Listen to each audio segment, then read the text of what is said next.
everybody, it is Liz with Liz Art Finds. I am a part-time reseller on Niknax.net and on eBay. A little bit on eBay, more on Niknax. I had a really good week and I'm excited to share it with you. So it included a trip to the DC Big Flea. It included my trip back home. Obviously I'm back home and going back to thrift stores that I haven't been to in a bit, and that paid off. And I had a sale that I have to share that's really exciting. So let's just back it up a minute and talk really quick about sales. It was a good week because I had my glass gallery sale on Niknax a week ago, Sunday night, after I recorded my last video. And it was a great show. So let me just show you. Now, I did print out all the things that sold. So I sold some things, a lot of things at auction, and then a few things from my Buy It Now listings that I had pulled into the show so people could check them out ahead of time. So as you can see, a lot of my best glass sold. A lot of my smaller pieces, but basically everything that sold in the show, my cost of goods, I had $175.03 into these items. The total sales were $556.25, and my profit, after all the fees and all the things, was just under $300. It was $299.25. And I was really excited about that. We moved some things along to better homes, or to homes that will love the pieces. And yeah, so that was super fun. Now I also have planned for next weekend to run the rest of the items, plus some of the other glass that I've found recently that didn't make it into that show. So I'm gonna do a glass show part 2, and I've got that scheduled for August 3rd, I believe, at 7:30 p.m. Sunday night, 2025. So a couple other quick things. Over on eBay, I sold this trivet, this wine trivet piece. I've had that in my shop for a long time. The price dropped quite a bit. On the plus side, I only paid 24 cents for it, and it sold for $6.39. My profit was right around $4. So, you know, it's a sale. But here's the exciting one. Just last week, we talked about the Heisey Bull, okay? In fact, it was my, what do you call it, thumbnail, where I was holding the Heisey Bull. And we talked about it last week in that it could be very valuable. Some of them, one of them sold a long time ago, like 10 or 15 years ago, for over $600. But the price has been coming down. So there was a 400, and there was a 300, there was 150. So the price has definitely been coming down. I paid $6.39 for this bull, and I found it on the shelf at Savers. And my concerns were the rippling in the neck. Like it looked like somebody had reins and just had like a ripple around its neck and then some smaller ripples. And I told you that I shared it to a glass group online, did not get any response. However, I went to the DC Big Flea yesterday and I overheard one of the dealers with a gorgeous glass display talking to somebody about Heisey. When he was done, I was like, excuse me, I got this Heisey Bull and I'm trying to figure out if it's legit. Like, I know it glows, it's got the little diamond with the H. Everything leads me to believe it's a Heisey Bull, but I'm having a hard time determining value. It's got some flea bites on its feet, and it's got these weird, ripples. And so he said, bring it in. So I'm like, okay. So, I mean, I live about 15, 20 minutes, 20 minutes, 25 minutes from the venue. So I did come home, pick up the bull, headed back to the DC Big Flea, showed it to the guy, and he's like, how much you want for it? And I'm like, so I've been thinking about that in my head going there just in case he offered. And so my response was, if you were selling it, how much would you sell it for? And he told me he had been at a Heisey convention and he saw one for sale at $350. He didn't think she was going to get that for it. So he'd probably list his around $300 or so. And so I said, okay, is $150 a fair, a fair offer? Because I know he's going to want to make money, right? And he started examining it and doing the thing with, it's got little chips on his feet, and one of these chips is a little kind of big and we're not going to be able to buff it out. So it's like, okay. So he goes, would you take 100? And now in my head on the way over, my low number was 100. So I was like, okay. Because here's the deal. When I talked to you about it, I said it could be worth anywhere between 60 and 600, right? I don't have to list it. I don't have to pay somebody 10 or 20% in fees. I don't have to ship it. So I don't have to buy a box. I don't have to take it to the post office. So, you know, I kind of weighed all those things in my head. And I'm like, I paid $6.39 for it last week. Somebody wants to give me cash for it, $100. Heck yeah. And so I sold my high Z bowl for $100. So my profit on that was, sorry, I don't need to show you me, you're looking at me, but I did write on the back of here. My profit on this was $93.61, which is basically the $100 cash minus the $6.39 I paid for it. Quick sale. And the good news was he explained to me that the ripples are normal. So that's something that you guys can, you know, kind of know. He said the glass slags in the mold, like it slumps in the mold. Not slags, slumps, that's the word. And so you may see pieces that have that rippling in it, and it doesn't necessarily detract from the value. So that was really interesting to me. But of course, the chips on the feet, and you know, that does detract from the value, which I get, right? I mean, so anyway, happy ending, really exciting, and it was a good week. So I had $300 in profit from Niknax, $100 in profit, well, $93 in change, and then the $4. So basically close to $400 in profit for the week. So hey, works for me, right? All right, let's get into the haul because this was so much fun. Now, I was up in Rhode Island actually through Tuesday. I had to go up to Boston for I met a new doctor, had some tests, all the things, no big deal. But I saw them at 10 in the morning. They scheduled me for a 2:30 p.m. test, so I had some time to kill. So what do? I'm like, what thrift stores are near me? So I found a Savers that was like 15 minutes away, and I went over there. And I picked up a few things. I mean, nothing spectacular there. I got this little laser art. I think it's called laser art or whatever. I have one of these already on my shelves in the other room. I'm gonna look at them and see which one's better and keep the better one. But it's laser art. So the company is Lazart, L-I-Z-A-R-T. This is called The End of the Trail, this particular cutout, and it's on a rock. There is no marking on it. I paid $3.99 for it. They sell 8 to 18. The prices are all over the place. This one actually is pretty nice. The patterns and the metal are all different on all the different ones. So this is the back of it. So you can display it either way. So it's really nice. And I picked it up for $3.99. I'm pretty sure I can get at least 8 for it. So we picked that up. I found this adorable vase. Now this is Fenton, Japan. It even is stamped. Okay, it's stamped G-E-O-Z, G-E-O period Z period Fenton Co. And then it has a number. This one is the Shamrock Girl. So it's supposedly a St. Patrick's Day design. Just super cute in really good condition. Now this thing was filthy. There was just a layer of dirt on everything and in here, and it was really horrible, but she cleaned up beautifully. So anyway, I paid $1.99 for her, and they sell 12 to 18. Okay, so that's that one. Just a really pretty little porcelain vase. I also found this glass vase, which I haven't cleaned yet, and it's got some sticky gunk on the outside. I love this. This is probably Swedish. It does not have the bubble at the bottom, which I thought was interesting. There are some listed, but there are a whole bunch of different companies that made similars.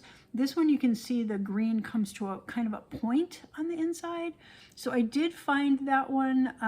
It didn't have a lot of information on the manufacturer, but it was listed pretty high. The quality of the glass is amazing on this. It could be Polish as well. It's either Swedish or Polish. The quality in the glass is amazing. It's thick. It's got great clarity. It's just a really well-made piece of glass. So I paid $1.19 for it, which is great price. I'm gonna call this 12 to 18 if I sell it at a glass auction. Some of the listings are in the 40 range. So this may be worth significantly more. I'm just not sure how much I would get for it if I were to sell it at auction, because I'm just not sure what the market is for this type of thing. I love it. It's my style. I just don't need another vase right now. So I'm going to call it 12 to 18. My hope is it'll go higher than that. But again, I only paid $1.19 for that piece. And then the last piece that I picked up there was another gourd, because you know me and my gourds, I can't leave them on the shelf if they're complete. So this is llamas, alpacas. Let's see, it looks like a person, a couple people. Not really sure what's going on. It does look like there was probably a handle up here that has broken off. And I say that only because the lid does come off. There's nothing inside. I mean, it's just a hollowed out gourd. A little bit of a puzzle to put the lid back on. But, you know, it's kind of like a little box you could hide things on your shelf and no one would know they were in there. Because it's not clear that this is a vessel. So anyway, it's pretty. I overpaid for it. I paid $5.60. They sell 15 to 25. At auction, maybe as low as 12. But they do, you know, some of the really intricate ones, I think we've talked about before, sell in the 60s and higher. But that one is probably 15 to 25. All right, then I came home.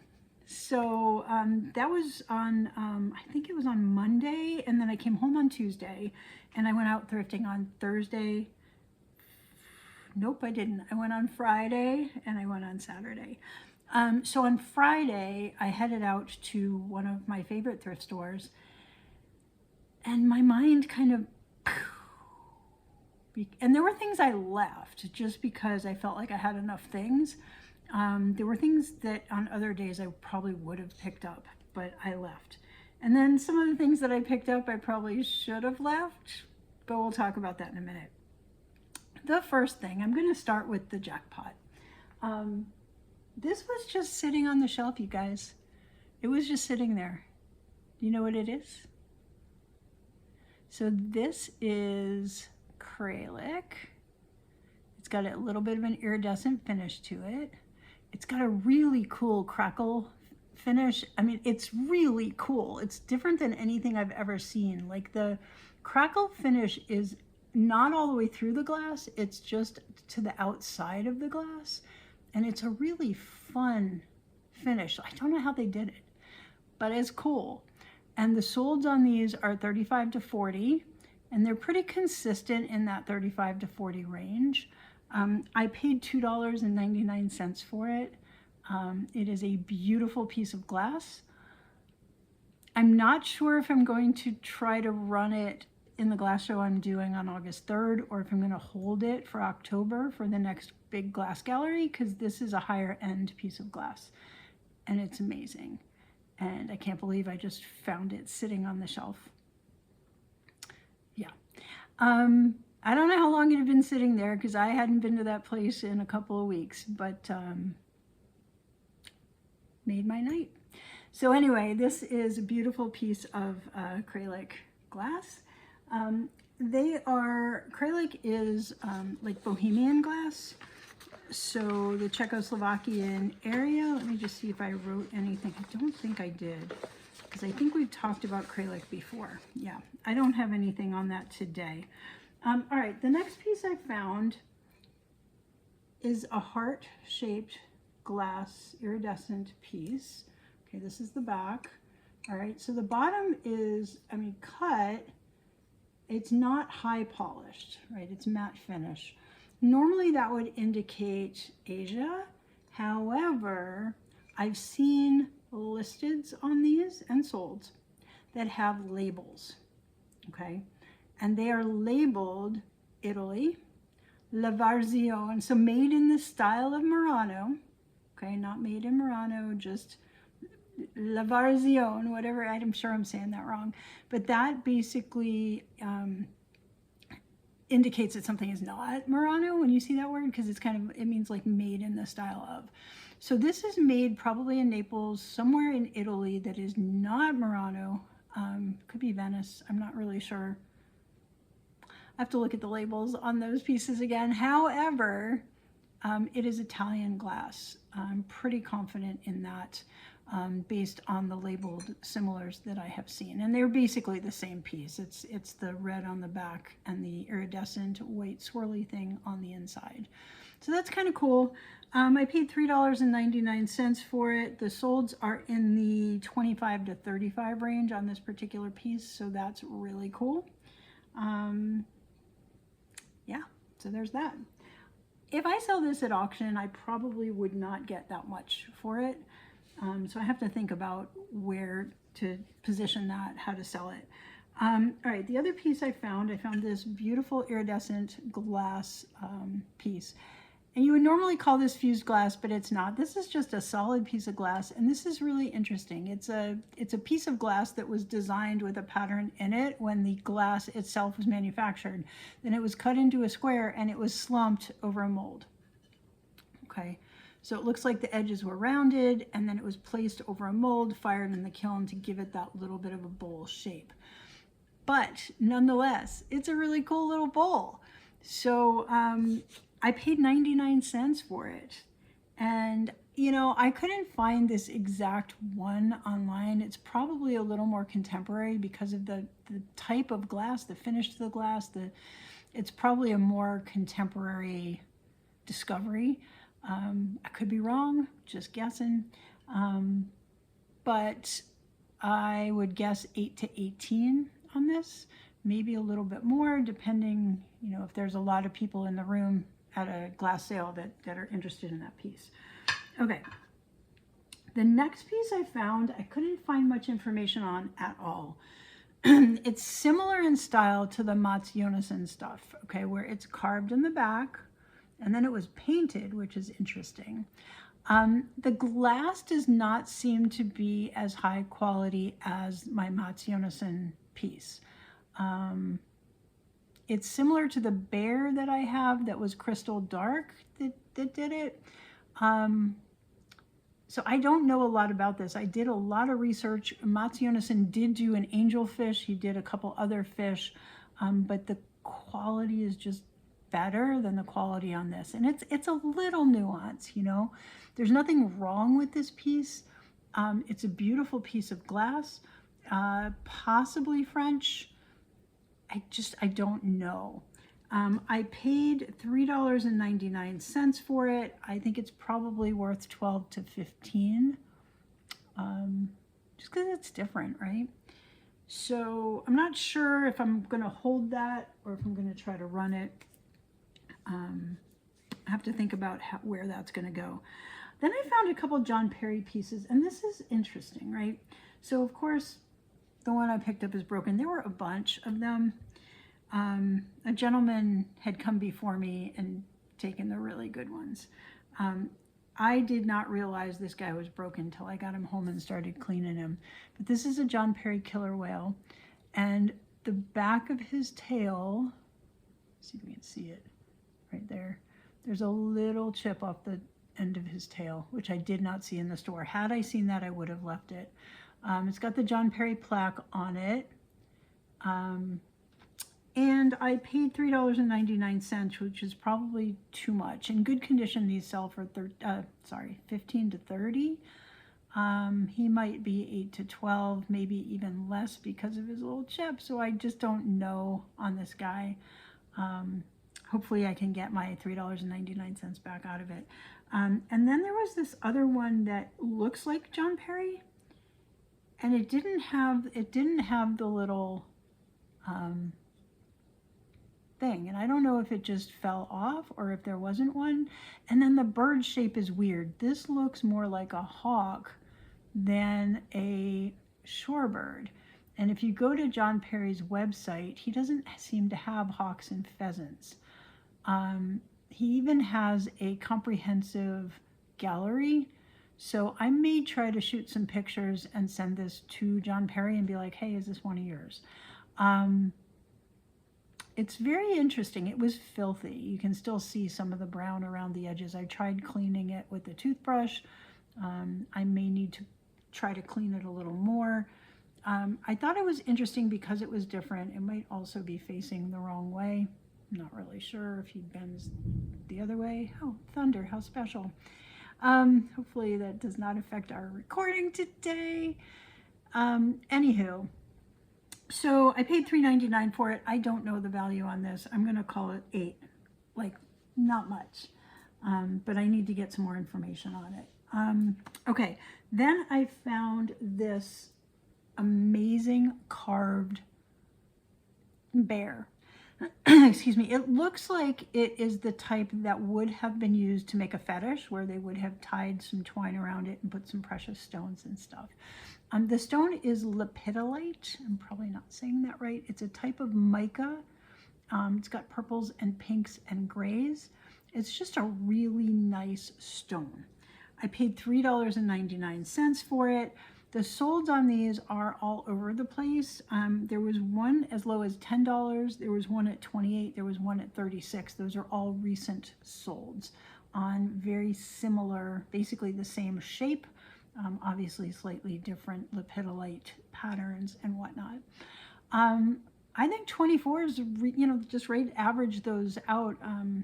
Somewhere in the 20s, I think, is a reasonable amount for what this is worth. So I would call this 18 to 24, even though there was that one that sold for 10. So I was excited about that for $3.99. It's in really, really good condition. Okay, and then the last thing I found, I should have left. This is, because I found a chip when I got home. So this is a facsimile, and apologies in advance for the thunder if you can hear it.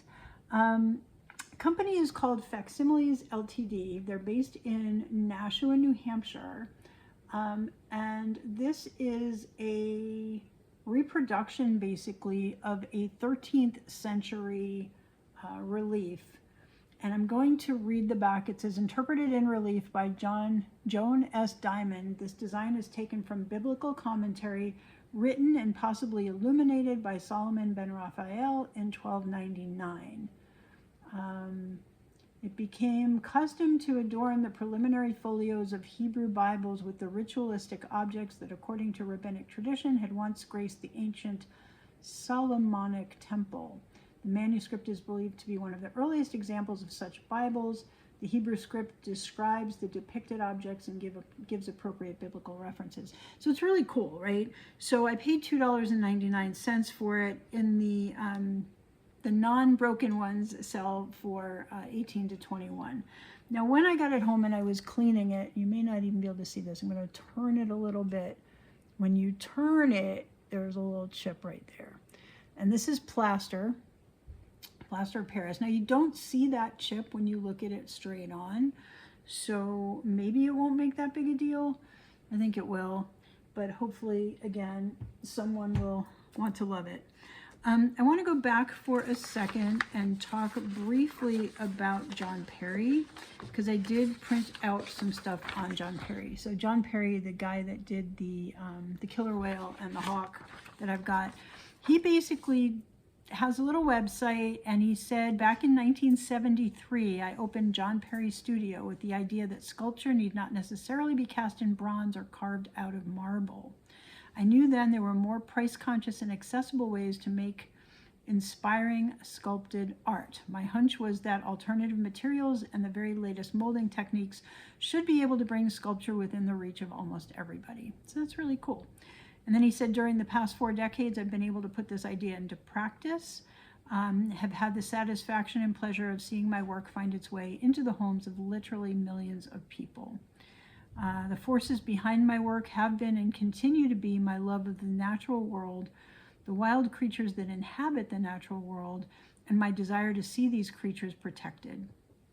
I've always felt that the most helpful use of my abilities is to create beautiful and moving renditions of these creatures that people can bring into their homes, their lives, or gift to others. By putting people in close proximity to artful recreations, I seek to foster in others empathy for these creatures. Beautiful, right? So he says, as I head into my mature years, I'm motivated by a sense of urgency to sculpt as many new, beautiful, or fascinating or endangered creatures as possible. Also, I want to resculpt many of the pieces I created decades ago when I was just starting out as a sculptor. So that's really cool. So anyway, that's the deal with John Perry. So you may start seeing more of his stuff out and about, because he is, you know, kind of renewing his focus into creating more art. So I thought that was really cool. Okay, so next trip was yesterday, and I hit a bunch of places. Oh, my hair, oh my gosh.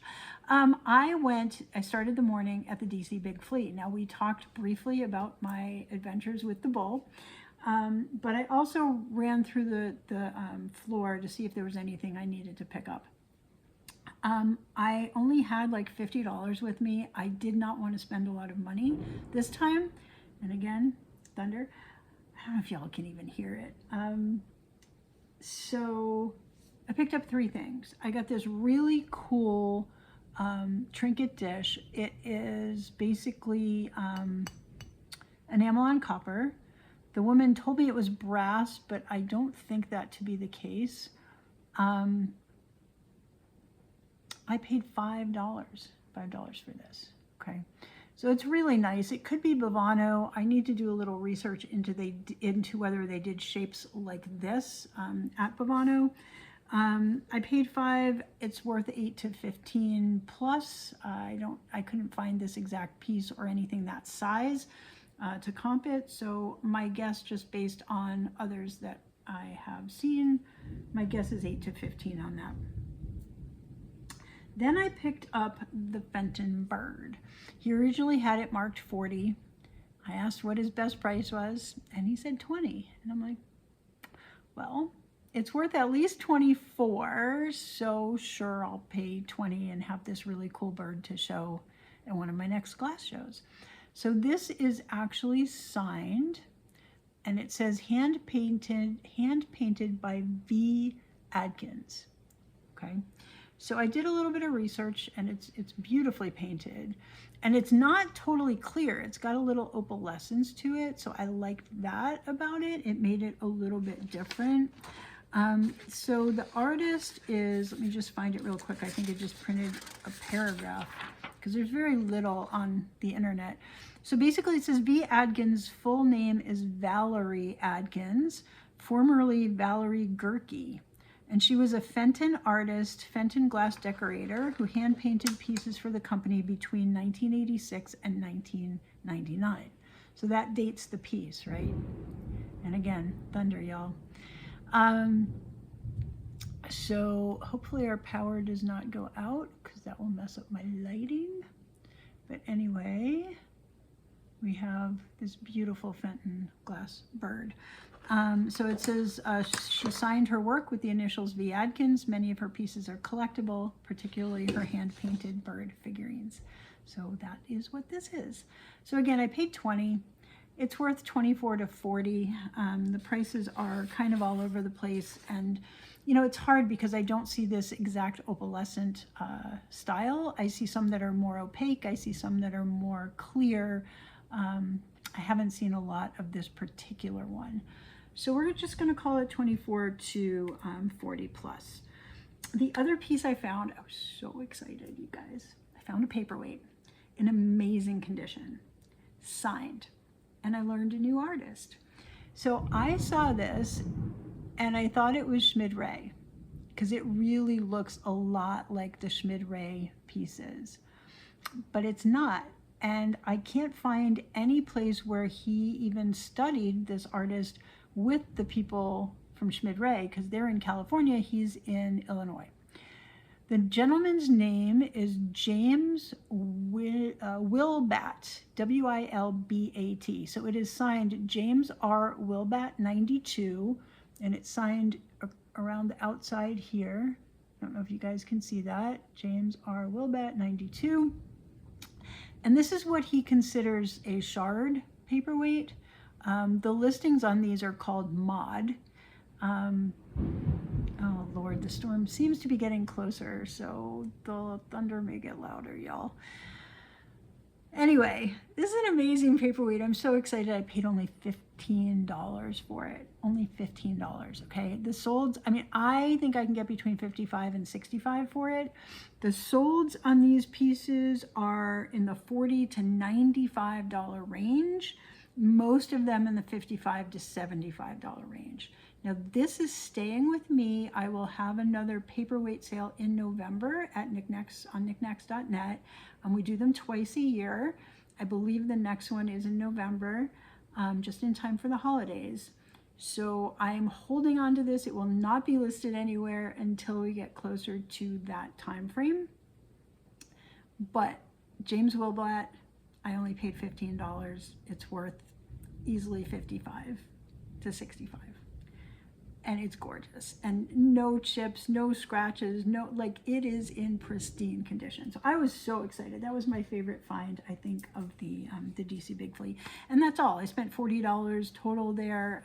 Like I said, I went with 50, came home with 10 plus the 100 from selling my bull. So that was really fun.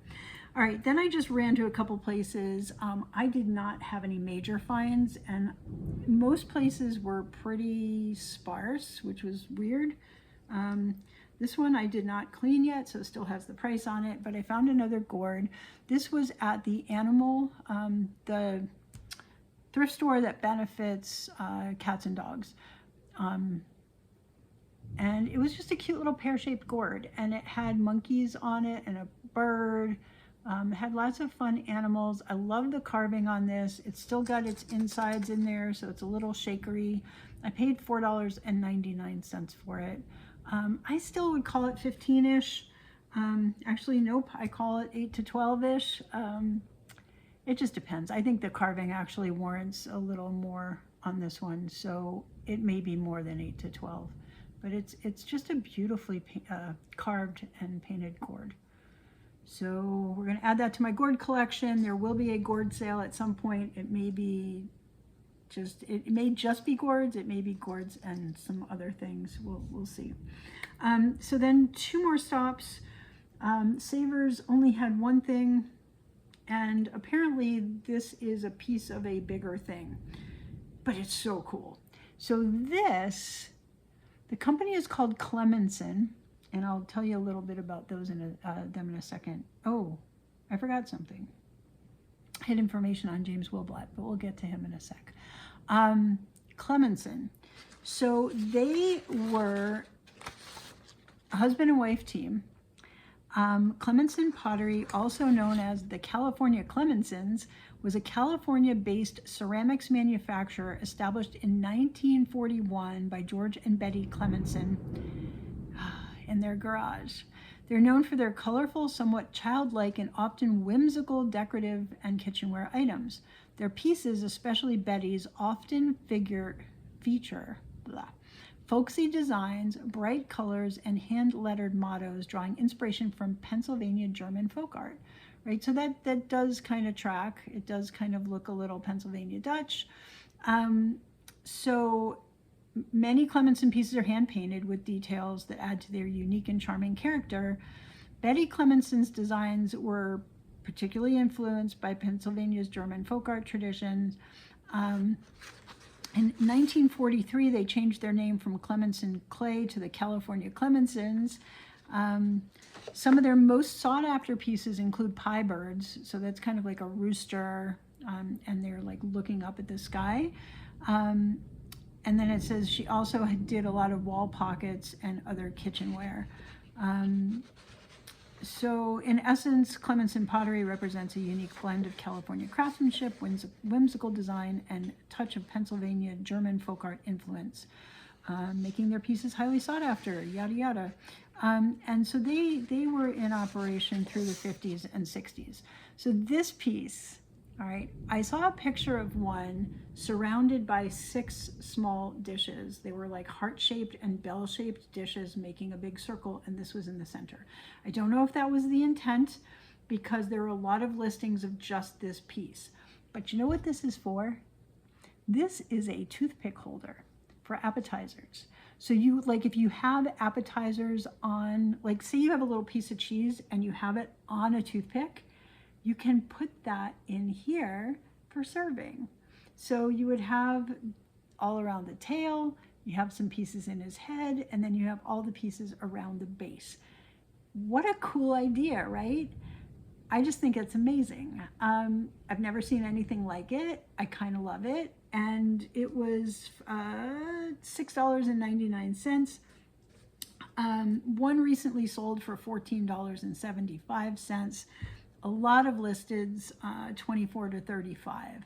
So he's probably worth in the 12 to 15 range.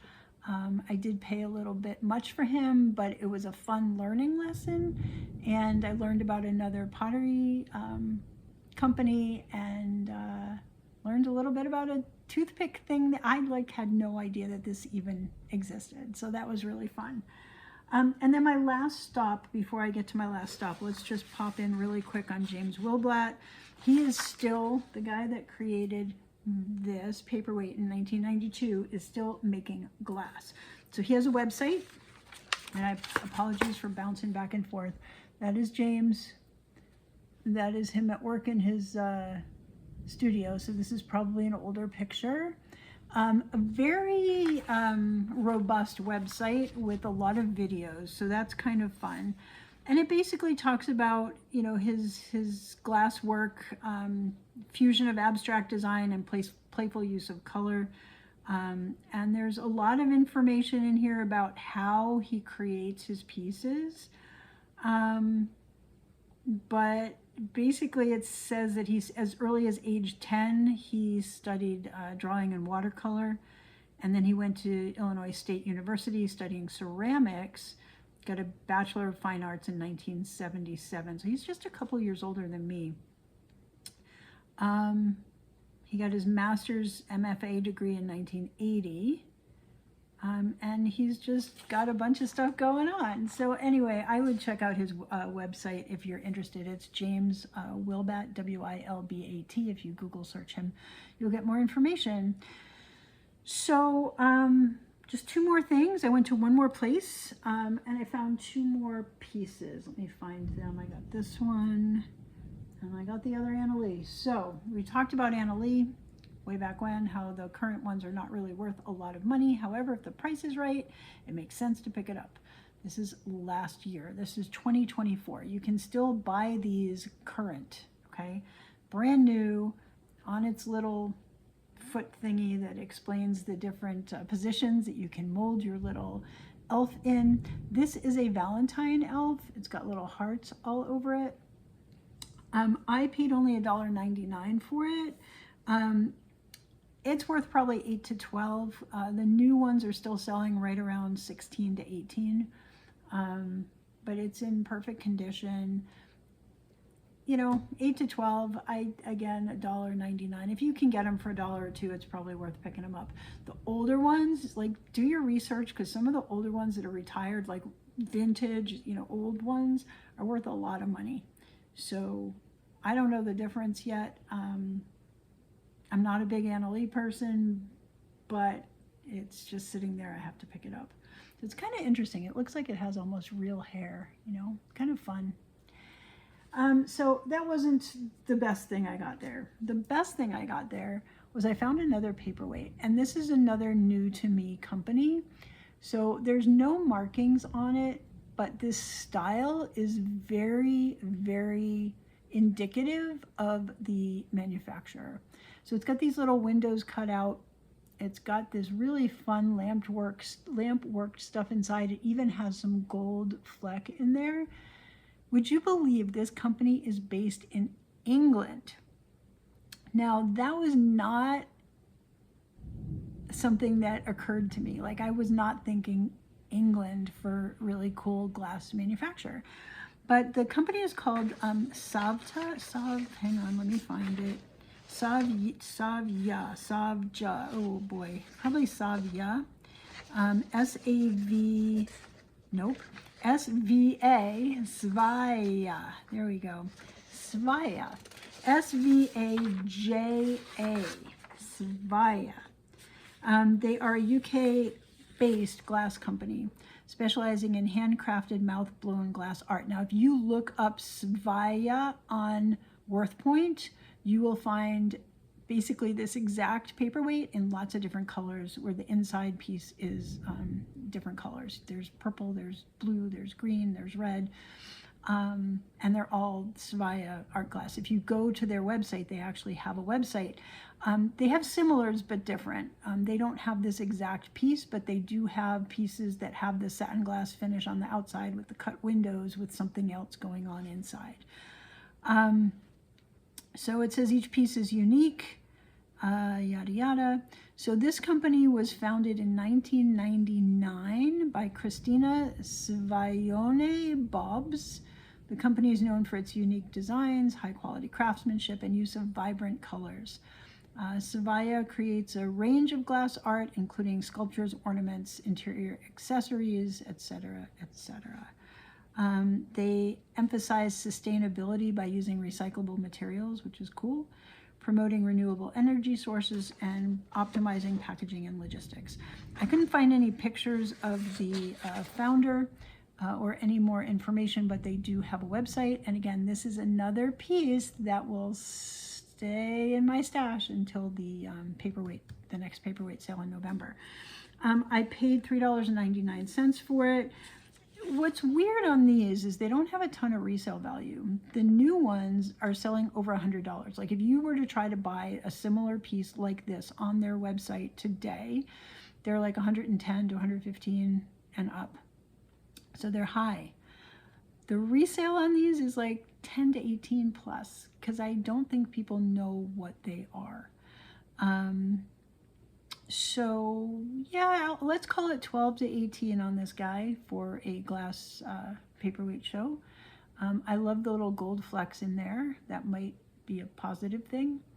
And we'll see what happens in November. So anyway, my total find this week, my total spend was $97.65. I estimated super low on the value on a lot of these things, and I came up with $318, which is like 3.25x, which is not great. But I think some of the pieces will sell higher for than what I guesstimated when I did my math. Like if I say 12 to 18, sometimes I'll count that as 10 when I'm adding up what the value is. So it might be close to 4x when all is said and done. It was a super fun week. So mark your calendars for the 3rd of August. I will be doing a glass show part 2, Sunday night, August 3rd, 7:30 p.m. I will have the information down below in the show notes. I am also hoping to book at least another 1 show on Niknax in August, possibly 2. And I'm waiting to hear what the sponsored train will be and see if I can get in on that, if it's something that I have enough stuff for. So that's all for today. I will see you guys next week. Thank you so much for watching. Please like, please subscribe, please share, all the things. It was a fun one. We will see you all next week with another haul. Bye.